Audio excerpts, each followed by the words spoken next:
Ok. Donc là, on est dans un nouveau projet. Donc là, c'est un kit de batterie qui a été mis là par défaut. On pourrait partir de ce kit, mais de n'importe quel autre présélection. Donc là, on va partir de là pour enregistrer des samples. Les samples, on appuie ici une fois et on maintient appuyé pour enregistrer. Par exemple, voilà. Donc là, j'ai relâché une fois que j'ai fini mon enregistrement.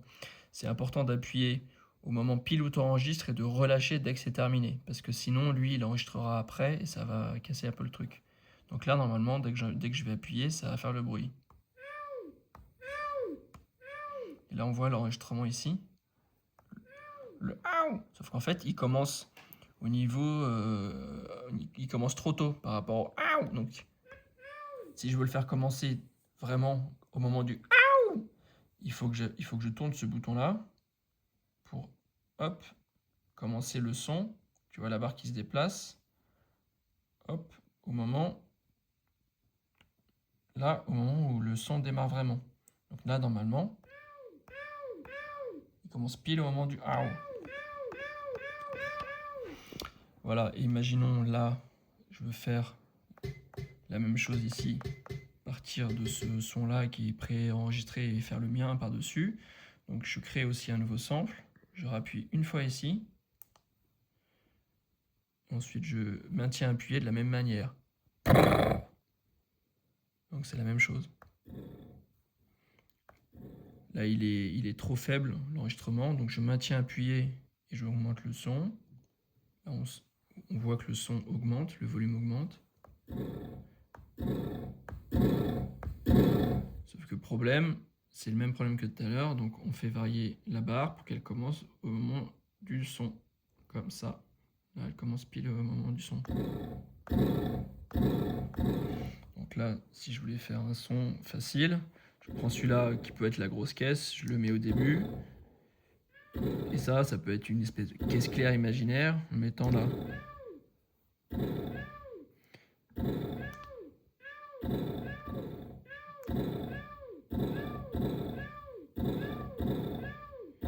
Voilà, après,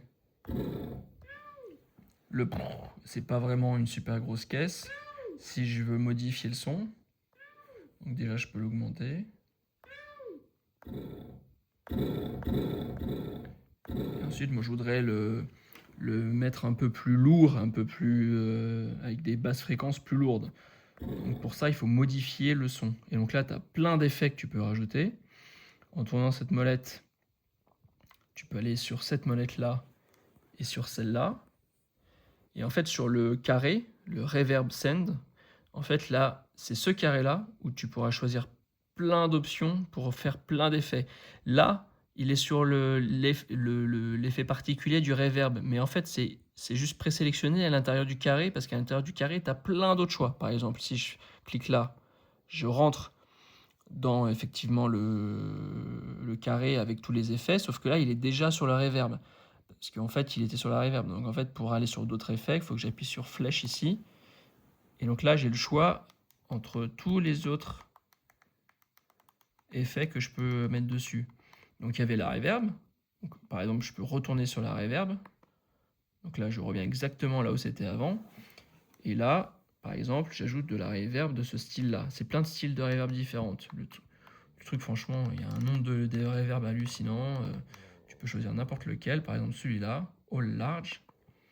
Et donc là, tu es sur la reverb, mais pour augmenter la reverb, là, tu as juste sélectionné que ce sera la reverb que tu vas augmenter avec les boutons. C'est juste que tu as sélectionné le style de reverb, mais tu n'as pas appliqué. Pour l'appliquer, la reverb, c'est ce bouton-là avec le bleu que tu tournes.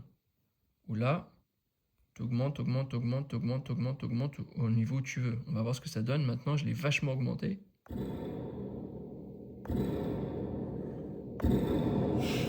T'as l'impression d'être dans une énorme usine qui réverbère le son là. Pareil pour... Si je peux faire pareil, augmenter la reverb pour le...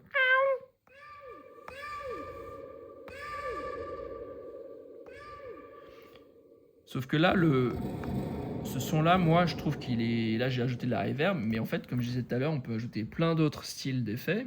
Donc, je rentre dans le carré. Sauf que là, comme je disais tout à l'heure, il est déjà sur la reverb. Donc, il faut sortir de la reverb. Voilà, donc là, il y a d'autres... pour aller chercher d'autres effets. Et donc là, comme les autres effets, par exemple, on peut aller sur l'autofilter.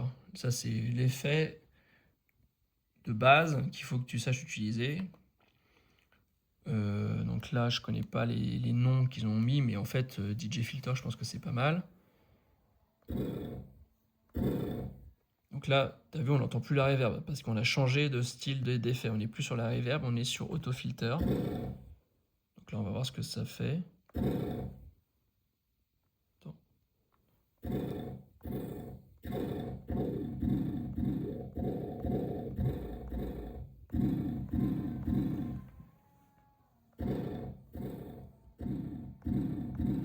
Donc là, il faut que tu ailles toi-même un peu au pif. Tu regardes chaque bouton correspond à un truc. Donc il faut que tu fasses un peu selon tes goûts, selon ce que tu aimes bien, machin. Mais donc voilà, là en tout cas, tu as mis sur celui-là du filter, auto-filter, c'est du filtre. Et là,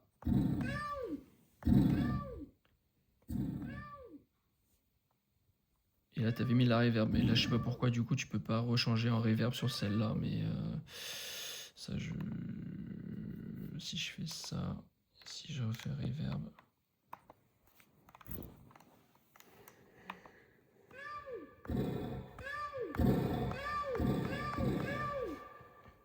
Ok, bon, bref, voilà. Et comme autre effet où tu peux t'amuser, par exemple, là, je vais enregistrer un autre son. Bah, j'augmente comme d'hab.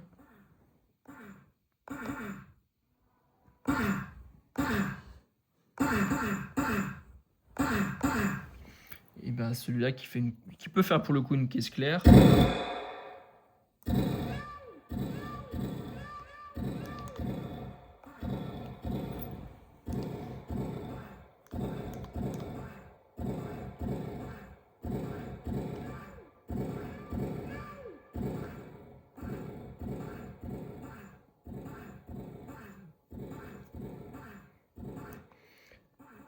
Et qu'est-ce que je voulais dire? Ouais, tu peux mettre du delay qui est un autre effet trop stylé. Donc là, tu revas dans les effets, tu retournes dans les effets, tu vas dans le delay. Le delay, c'est un truc ultra stylé. Donc là, tu en as plein de différents, tu peux tester un peu au pif. De toute façon, dès que tu peux laisser ça comme ça et tu testes.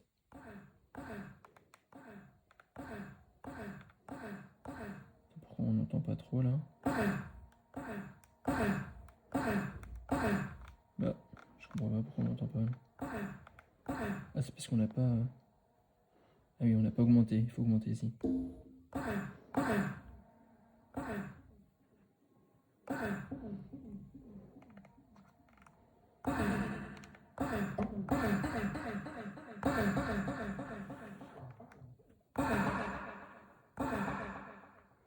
Enfin, plus ça va être important le chiffre, plus ça va être du rapide. Et c'est tellement rapide qu'on n'entend même pas la distinction, mais il y a plein de pa pa pa pa pa pa pa pa.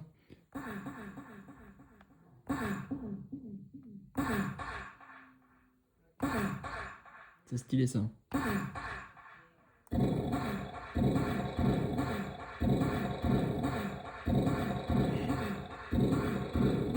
Voilà.